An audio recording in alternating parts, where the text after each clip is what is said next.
Gerard. Okay guys, today we're going to do a men's haircut, and I'm going to kind of address a common question that I get from a lot of beginner hairdressers and barbers, and they say, how do I do a faster haircut? The easy answer is repetition. You do something enough to get faster. But there's also a lot of smaller answers that I'm going to show you along the way here. Now let me be really clear that the point of doing a faster haircut shouldn't be to get more heads in the door. The things I'm going to do to save time here are going to buy me time to do other things that a lot of barbers and stylists kind of look over and don't do. So ultimately our goal here is maybe not to do the best haircut you've ever seen, but I want this client to come back. And the way you get a client to come back is to have them leave glad that they found you and looking forward to returning. So the first thing I'm going to do to save time here, I'm not even wetting the whole head, I'm only wetting the top.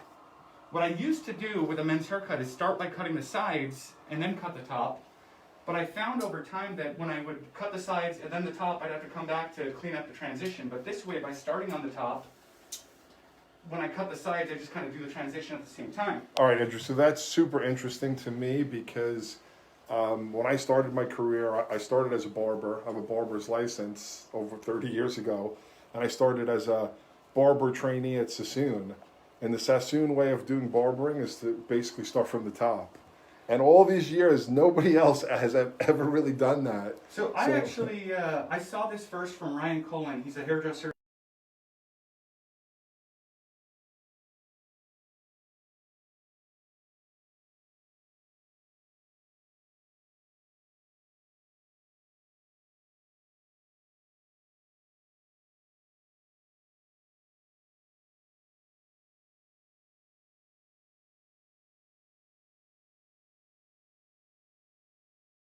And I'm going to work down. So the first thing I'm going to do is start with the strip in the middle here to kind of give me this is going to kind of, I want to build my silhouette. Now with a men's haircut traditionally, you want things to be square, of course. So what I'm doing to decide this length here is just thinking about how I want the hair to act. Like I want it long enough that it can lay down, but I want it short enough that it can stand up. If you go too long, it can't stand up. If you go too short, it can't lay down. So I want this to just be kind of like a normal haircut. We're going straight parallel to the floor and taking that shape all the way back. Essentially, I'm going to cut as far back as this hair will reach that line. I'm going to cut it. And you'll notice that I'm not a very neat hair cutter. I usually warn people of that up front. I'm doing a fast haircut. So good enough is good enough. It's not just good, it's good enough. So once I have that guide in the middle there, see, I can see it's short enough it wants to stand up, but it's also long enough that it wants to lay down. Oh, I got that happy medium where hair is just alive and it does things and it moves. So now what I'm going to do is take sections outward this way, pull them straight up here, cut it again parallel to the floor. One of my, I'll call him a mentor, I've learned a lot from this guy, Russell Mays. He's a hairdresser in Orange County. Yeah, Russell, shout out. He once told me if you want to do a fast haircut, you need to cut every hair once. So as I'm creating this shape outward here, I'm also texturizing it at the same time. Typically, what I had done before I thought of all this, how to do a faster haircut, is I would cut in the shape with like a blunt club cut, and then I'd go back and texturize it afterward, but I'm probably gonna cut myself because I'm nervous. But now this way, I'm kind of putting in the shape and texturizing it at the same time. Now you'll notice that that first guide that I put in is a blunt cut. I left that blunt because it makes it easier for me to see it as I'm working outward here. And when everything's done, I'll go back and check it and see if it's too blunt to look nice. But for the most part, that'll probably be the only part that needs refining. Andrew, you have a question from Jennifer Dong. She says she always has a hard time with cowlicks. Do you have any tips to help deal with cowlicks? Yeah, you can kind of assess them and comb them around and see how much they're willing to bend. Most people's kind of first reaction to a cowlick is to cut the hair shorter in that area, but the shorter the hair is, the less it's going to bend. So I'll see what it wants to do on its own by just kind of shaking it while it's wet. And then I'll determine how much I think I can get away with forcing it to go otherwise, and then I kind of figure out how much the client can get away with forcing it to go otherwise and educate them how to do so. But my ultimate favorite way to deal with a cowlick is to cut it based on what it wants to do. People don't think about this, but if you look at pictures of Brad Pitt on the red carpet, you cannot find a picture of him without a cowlick sticking up. So clients have a problem with a cowlick thinking that their problem's here, but their problem's actually here. And So I tend to kind of coach my clients through, look, you got a cowlick here, and they go, I know, I hate it. And I'll point out, you don't hate it because it looks bad, you hate it because you can't control it. And then I'll cut it in a way that it looks good. So it's more of a psychological problem. It's a psychological thing. We think because I can't tell this hair what to do, it looks bad. But you cannot find a picture of Ryan Gosling without a cowlick sticking out. You cannot find a picture of David Beckham without a cowlick sticking out. Unless it's, you know, a curated shoot. Then they'll probably Photoshop it out. So now I'm going to do the same thing on the left side that I did on the right side. Got love coming in from a lot of our friends. Ben Brown over in the UK. Marina Lantos Legend. jokingly says, "Don't be nervous. Only your biggest fans are here with you." A lot of love, guys. If you have any questions for Andrew, he's a great educator. Has a lot to share. A lot of opinions about everything. So go ahead and ask away.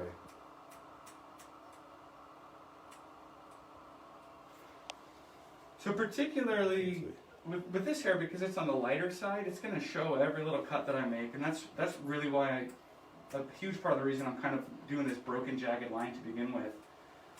It will mean less refining later. I said no refining earlier, but that's one of the reasons I want to do this fast, is so I save time to refine.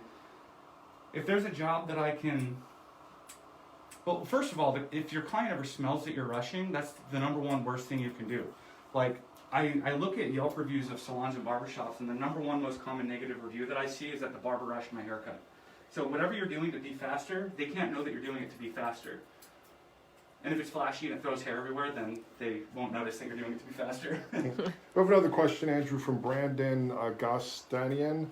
He's wondering, basically, do you always start on the top now, or is it really depending on the cut? Do you alter it depending on the cut? I guess depending on the cut. Sometimes if I'm doing like a mullet, I'll start on the temple, but for the most part, I almost always start on the top. You'll see why as I continue to work through this haircut. I guess it makes a lot of sense with these more kind of square shapes as well, as opposed to something that's maybe a lot longer on the top, or vice versa. Absolutely. Alright. So now that I save time by texturizing the top as I cut the top, I can spend a little more time blow drying. So here's the phrase that pays when you get a client in the chair.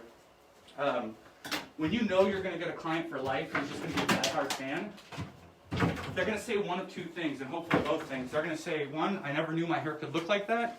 And, well, maybe the second one's not a phrase, but if you teach them something they didn't know about their hair, and this is fish in a barrel, guys, because guys don't know about their hair, but if you teach them something and you can get them to say, I never knew my hair could look like that, you've got a client for life. So this next part here, I'm going to flat wrap the whole head. You'll notice that when I sprayed it down, I didn't even wet the sides because I don't want to spend the time to dry those sides.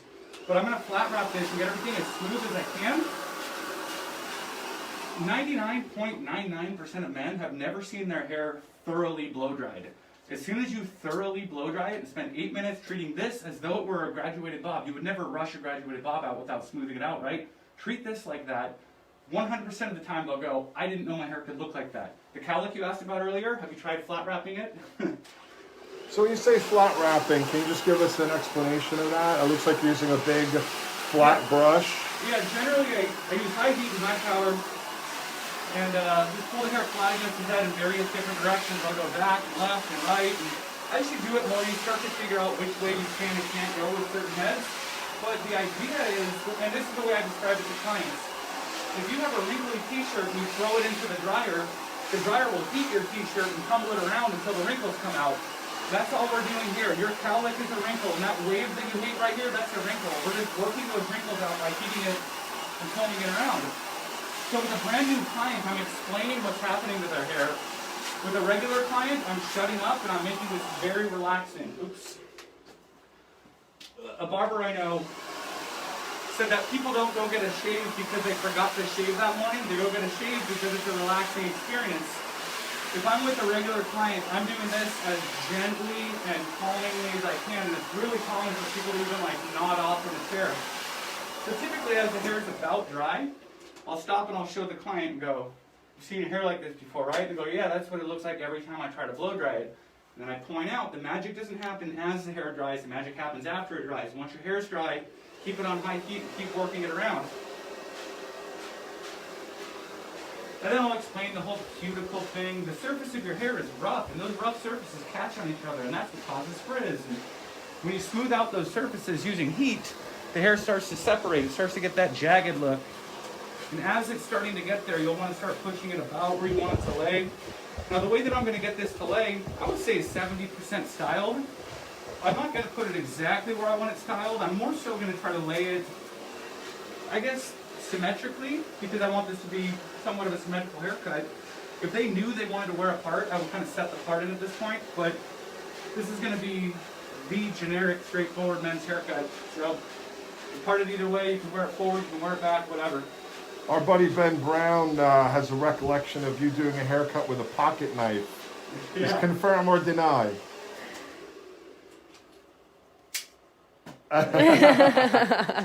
Not something you want to do in the salon. This man is lethal. I've never been a knife guy until like 6 months ago. Someone gave me a knife and I was like, oh, I guess I can carry that. Yeah, Kelly gave me a knife for Christmas 2 years. Shinola makes really nice knives. Did Oh, I you didn't know even that? know that. Yeah. We were just discussing, Andrew and I, Andrew's nice Shinola watch. They also make knives, beautiful ones with wooden handles. So I've actually had clients speak up as I'm doing this for the first time, and they go, like, I've actually had somebody ask why I'm playing with their hair. And I'll just explain to them, look, just because your hair is dry doesn't mean it's styled. We're styling your hair. So, as I said a minute ago, if you can teach your clients something, they will be a client for life. Most men and a lot of women don't even understand the full purpose of the blow dryer. They think it's made to dry hair, but it's made to add volume and straighten out hair and create and add bend. You can see now as I've been working on this for a little bit, the texture is completely different than it was right as it was dried.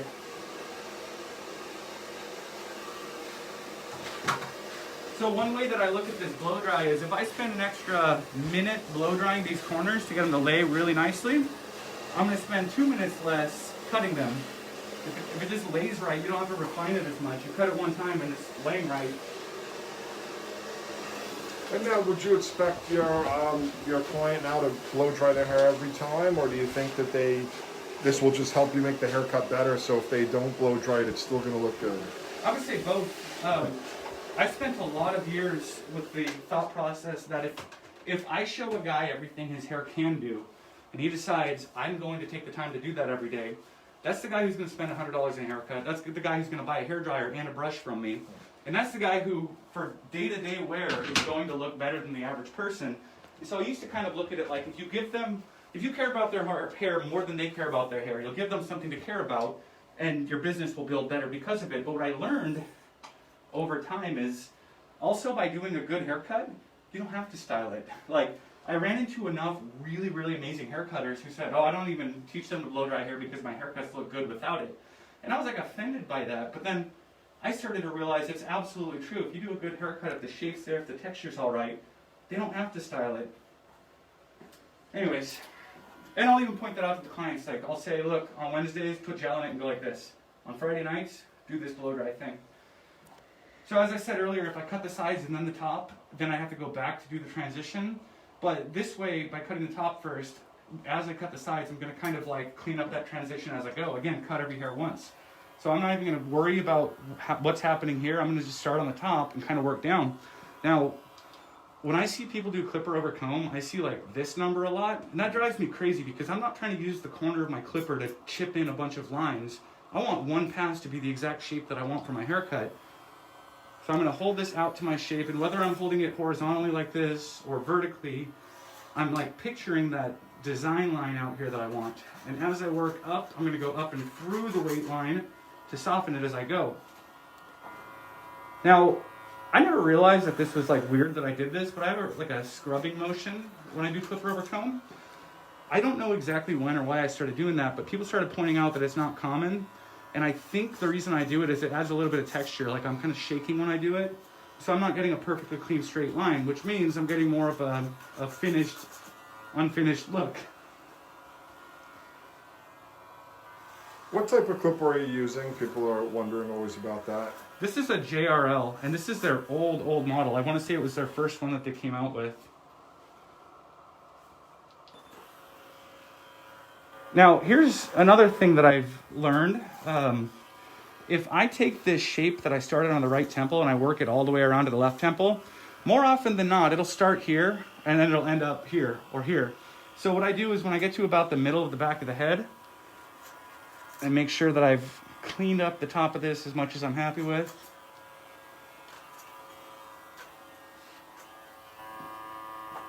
I'm going to go back to the left temple, double check my right side so I can kind of match it over here.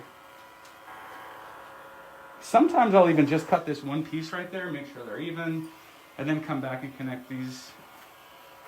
Yeah, some people are giving shout outs to the comb. That's the YS Park Large Clipper Comb. We do have those at hairbrain.pro. Is that one of your go-tos? This is the only go-to. Yeah. It's the 280. The 280. There's also the 282 as a It's smaller. a smaller version. Sometimes people like that for shear over comb. When I first got this comb, I was a little concerned with how stiff it was. A lot of the clipper combs that I was using previously were really flexible. I found that was good for like if somebody had a dip in their head, I could really like dig it in there. But now I actually kind of appreciate how stiff this is. I feel like if I'm dealing with really coarse, thick hair, I can kind of control it a little better. I went back to a flexible comb one time and it just felt like it was going to break in my hand. You have to agree, I like stiffer barbering combs and then maybe flexible for that final 0.1% of detail. I think when people go too crazy with flexible combs, they tend to make some divots in their shape. It's looking very David Bowie right now. I know, I wish I could leave that, but... You can. He won't complain. So here's another thing I've learned over the years. If I pick up a tool, I'm going to do everything I need to do with that tool before I set it down. I used to just do one job, pick up another tool, do another job, and I paid attention for a couple haircuts to how much time I was picking things up and setting things down, and it worked out to like a minute and a half per haircut, which after 15 haircuts, that's a whole other haircut almost, or it really adds up. And so if I'm going to do something with one clipper, I'm going to do everything I want to do with that clipper before I set it down. I think we also have to point out with everything else hairdressers have to do right now to keep sanitation, that 15 minutes or so, that could be 15 minutes that allows you to take your mask off outside and get a fresh breath. So all the things you're talking about are, even more important now than ever. Our buddy Tab is watching. Hope you're doing well, Tab. Haven't seen you in a while. Saying it looks great.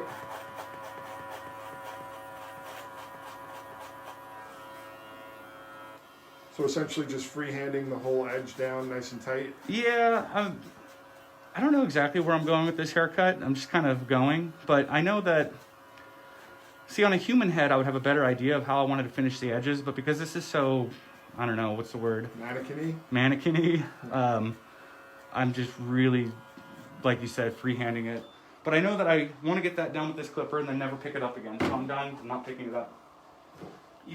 I'm really enjoying all the things that you're saying because they're things that I think, you've kind of come to naturally, but I've heard most of the masters that I've ever worked with say them. The starting on the top, that's a Sassoon thing. The whole thing about like not having to pick up the tool again, Kurt Kiefner used to say that all the time. One of the kind of godfathers of men's haircutting.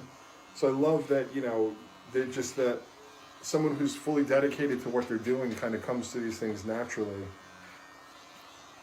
I appreciate that. Yeah. And so same thing with these edgers. I'm going to do the lineup. I'm going to bald out the bottom of the taper. I'm going to do everything and before I set this thing down.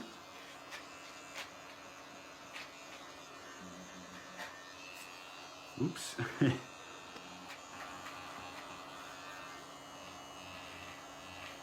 Granted, if I'm working on an actual client, I'm not cutting this fast. That's the other thing is like, whenever I found that if I was running late, I would actually make up time by slowing down.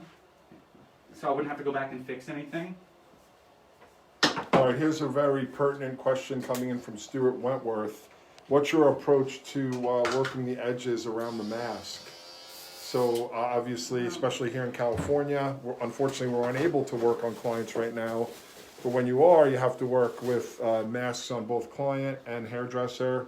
So it looks like you're gonna show us. So what I do is I take the first and small here. Okay, I'll show you on the. We hold it.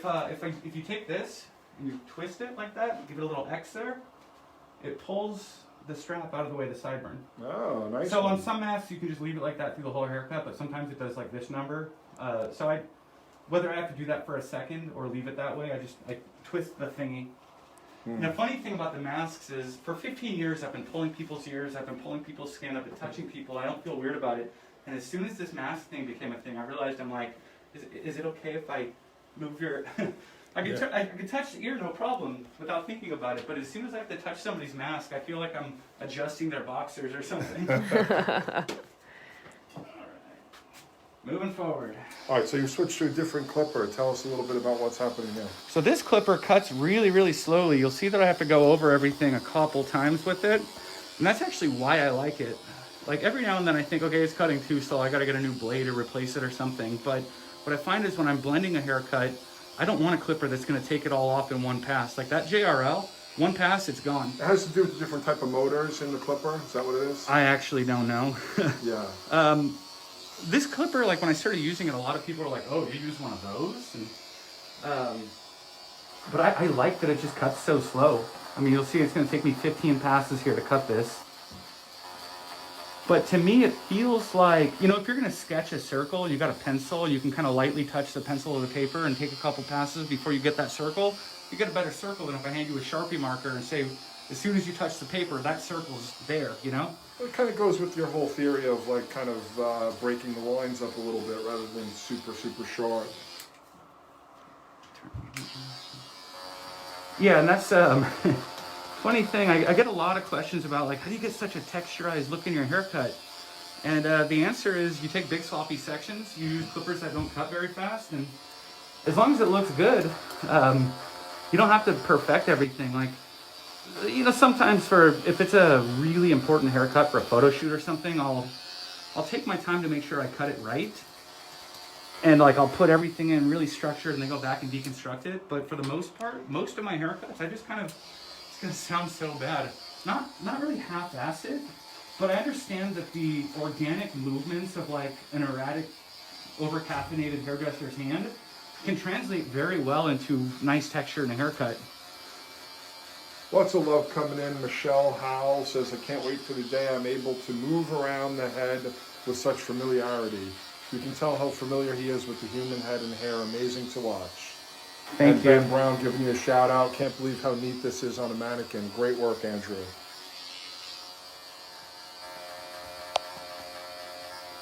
I can't wait to meet Ben. We've been internet friends for You know, he quite a was while here in now. Orange County.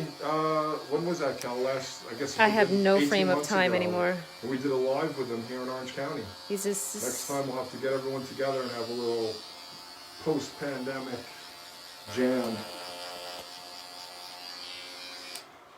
And what attachment is that on your clipper?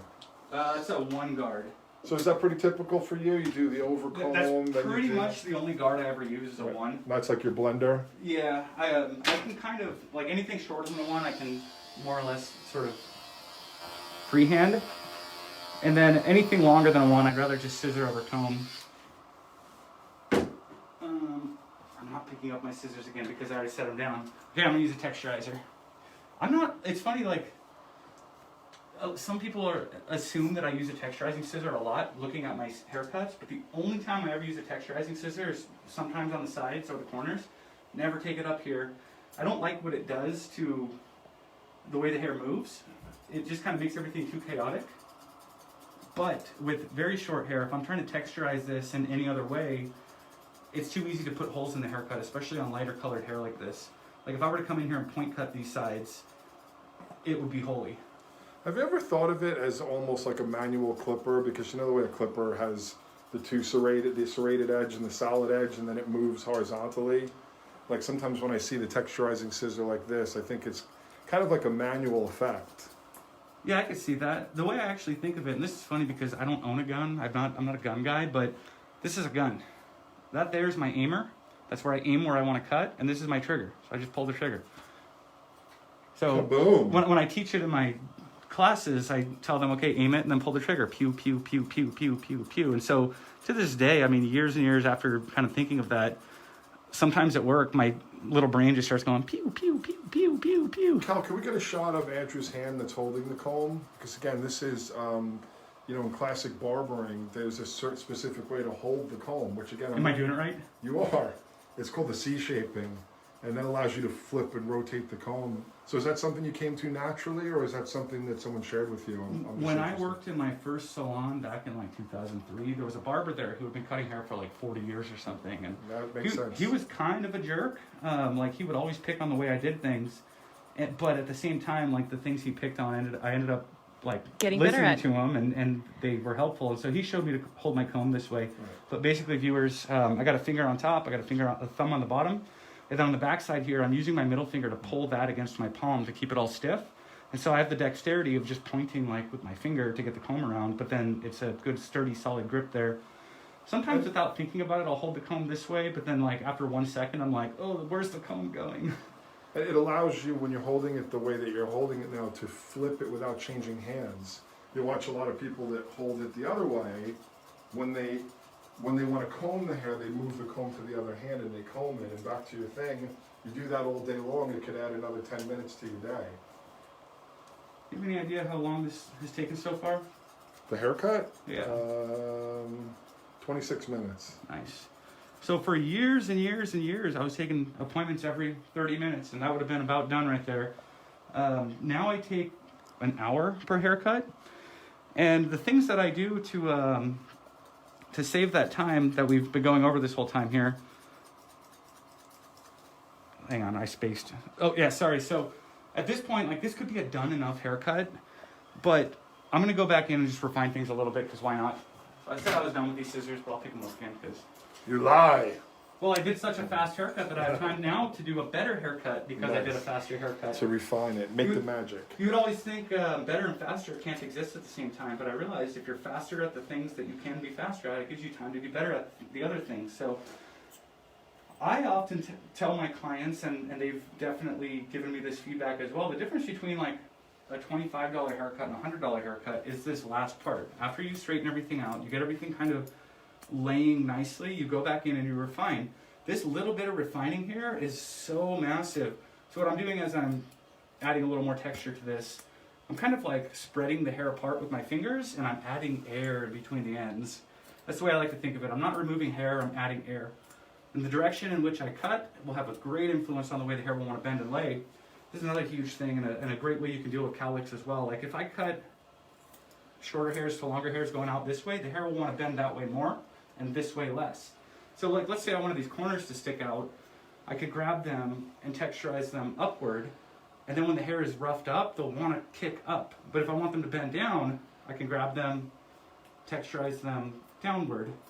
And this is something that is, I'm almost embarrassed to say this, for like 10 years I was cutting hair and I didn't realize the difference between doing this and doing this. Didn't realize it. And then one day somebody made a small comment about it and I was like, wait a minute, that makes sense. And I started kind of utilizing it and sort of harnessing it to control the way the hair would lay. And I started getting comments from clients saying, your haircut is the easiest haircut to style. And it's because of this. Because these hairs, if they're all cut the same length, they all want to do the same thing. They all act the same. But if I cut shorter hairs to longer hairs pointed downward like this, as you would imagine, these shorter hairs are more rigid and the longer hairs are less rigid. They want to bend more. And so you're not going to get resistance from this long hair being able to push the short hair up. No, it's going to work the other way. The short hair is so rigid, it's going to push the long hairs down. It's kind of like if I had a stack of paper that was long on one side and short on the other, and I wobbled the stack, it would want to fall toward the long side, not toward the shorter, more rigid side. So when I'm done with the haircut, I go through and I pull up every little section all the way around the head and I go, oh, that's really even. That's not going to do much of anything. It'll do whatever you style it to do, but by doing this, it wants to do that. So let me reiterate, doing a faster haircut, sometimes it can be about doing more haircuts, but it really shouldn't be. If you could do a faster haircut, take your extra time to refine and stop and check and move things and use that extra time to educate your client about styling. You know how you sell a lot of product? You show your client how to style their hair. I don't work at my current salon much, actually right now not at all, but even before the pandemic, I've only been working in the salon 1 or 2 days a week, so my retail sales are like whatever. But when I used to be full-time in the salon, my retail was twice as much as the next highest. And the reason was I taught everybody how to style their hair. Andrew, I'd love for you to talk a little bit of business for a moment because, you know, one of the things I keep seeing in different forums is people very challenged by not being able to double book and realizing that that's probably not going to happen for a while with the limit on how many people can come in. And really, you know, the only answer that I have is, well, you need to charge more. And I think this is one of the biggest challenges people have. What's been your experience of going from in the past from lower prices to higher prices, which is, you know, something I know you've done over the years? Well, basically, when I became fully booked to where like, oh, you want to get in with Andrew? Yeah, he can see you next month. I realized I couldn't work any more hours in the day. I hired an assistant to try to get more work done, and that didn't add up either because even the extra heads that I brought in paid her, and so I just broke even. And eventually, Tab pointed out to me, you need to raise your prices. Yeah. So I was terrified to raise my prices at first because you're worried that like your clients are going to be mad at you for it or something, and some of them will be. But after going through it the first time, I realized, I mean, the goal isn't for your clients to be mad at you, but the literal goal of raising your price, at least in my own career, has been to have less clients in the chair. I went from being booked 5 weeks out to being booked 2 weeks out by raising my prices $5 because I lost that many people. And then every time I got super booked again, I would just raise my prices again. And it was never about like, I think I'm better now, so I'm going to charge more. It was, I have too many clients waiting, I need to charge more. And what I learned, this is really interesting. So when I started cutting hair, I was at $20 and I was super booked. Today I charge $100, and I would say 30% of my clientele has been with me since $20, and 10% of them left and came back and said, okay, I didn't think you were worth $100, and then I got a haircut somewhere else. So that's really interesting to me, the amount of people that are on my books, that have been on my books for 15 years now, even at 5 times the price now. Okay, so you can see that the haircut looks cool. I'll call that done. Looks great. A lot of love coming in from people all over the world. When I think that I'm done, I push the haircut around and I just see what it wants to do. And the way I like to describe it to my clients and what I'm actually doing is I'll take everything and push it over this way. And I'll go, okay, if it goes over this way, does anything go out of place? No, it's stuck here. Okay, well, if it goes over this way, does anything go out of place? No, it's stuck there. And so, if I could push it in every far extreme and nothing comes out of place, then the haircut's done. So what I like to do at this point, this is usually when the client goes, I didn't know my hair could look like that. I didn't know my hair could have that kind of texture because the client never blow dried his hair to this extent. You'll notice, I mean, I did put in a little bit of a blow dry spray, but that's just because it makes it faster. I didn't put in styling product. And I point that out to the client. I say, look, the product didn't make your hair separate like this. That's the blow dryer and the cut. And so they learn something. You know, I tell them, when you blow dry your hair, when you think you're done, go for another 3 minutes. On the days that you want to have better hair than everybody else. And then one thing I love doing too is after they like the way it looks, I'll mess it up. And then I'll tell them to run their fingers through it. And then I go, oh my goodness. Especially with like longer hair, like the undercuts and stuff. Like, when they see it moving nicely after it's been blow dried, they go, I never knew my hair could move like that. And that is the phrase that pays. Any other questions? A lot of love just coming in from everyone all over. You know, Ben Brown was asking a question, and I'm not sure of the answer. Were you ever on the Hairbrain podcast? Yeah, a long time you ago. were. Yeah, so you've been... yeah, and if you guys want to hear that, you can just Google Hairbrain Conversations, and you'll find our podcasts are everywhere where podcasts are, and run by Gordon Miller, our CEO, so he interviewed you a while back. All right, let's talk about product. So I'm using a matte paste that I actually make. As I'm applying this, it's like really thin on my hands. There's barely any on there. And I explained to the client, like, look, your hair's already standing where we want it to stand. Your hair was already laying where we want it to lay. So we're not using the product to control your hair. The only thing we're using this product to do is make your hair stick together a little bit. And then the way I explain it, especially more with longer hair, is I'll say, look, if I say one hair stand up, it's going to fall down under its own weight. But if I say, hey, all your hairs stick together, they're going to hold each other up. So the product's just going to make the hair a little bit sticky. And when the hair's a little bit sticky, it's more willing to do stuff. As I apply it, I mostly put it on the root, and I put less on the ends. Because if you get too much on the ends, it weighs it down. How do you get it to the root and not on the ends? So, like, once I have it rubbed in on my hands, I'll kind of do this number, like that, kind of reach through the hair and massage the scalp a little bit. And then once most of the product is kind of put on that way, I'll take it and pull it through the ends a little bit. Our good buddy Sid Sotong is wondering if you have any more products coming out, Andrew. No. The thing is, when I did the first product, the dry, which is what I have in here right now, the reason I made it is there was a great product that I loved that went off the market. Like, they just stopped making it, it disappeared. And so I had a need for a product, and I made a replacement for it. And similarly with the other product that I have, which I don't have out here right now, but it's more of a pomade. The reason I made that is I felt there was a need for it, because at that point, all the big pomades were very heavily barber marketed. And my salon that I worked in at the time, even, they said, we don't want that as a barber product. We want like salon products here. So I was like, well, I'll make a pomade that can look good in the salon. So there were like more or less needs or holes in the market for what I was making. The thing is, like, I have hairsprays that I love. I have blow dry sprays that I love that I can't do better than, you know. So I don't want to try to come out with another product that's just going to like fit into a space of already perfected products. If I ever one day woke up with a need for another product, I would probably try to make it. But my approach to styling is very, very minimal. And I actually picked it up from Ryan Teal. He curated a shoot one time that I was able to work on. And when I was flying out there, he said, oh yeah, bring all your hair stuff, but don't worry about products. I got products. And I was like, all right, cool. So I brought my tools and I showed up. And he had a spray bottle full of water, and he had a bottle of like shine spray, and that was it. And I was like, I thought you said you have products. And he goes, oh, we're doing a photo shoot. You don't need to load it up with products because we need to move the hair a bunch. And I learned on that day, good hair doesn't come from a jar. Like, if you can get the hair to do something without loading it up with products, then you know hair. And a guy, oh my gosh, I forget his Instagram name, some barber that I know, he said, he's like, I know how to cut hair, but I don't know hair. And he goes, I want to know hair. And when you start using less product and relying more on what the hair wants to do and how the heat can change the hair, you know hair, you know? If all styling hair is to you is putting product in it, you got some stuff to learn. Awesome. Well, Andrew, as always, it's been a pleasure. You have so many fans from all over that are so thankful. I want to thank everyone for watching.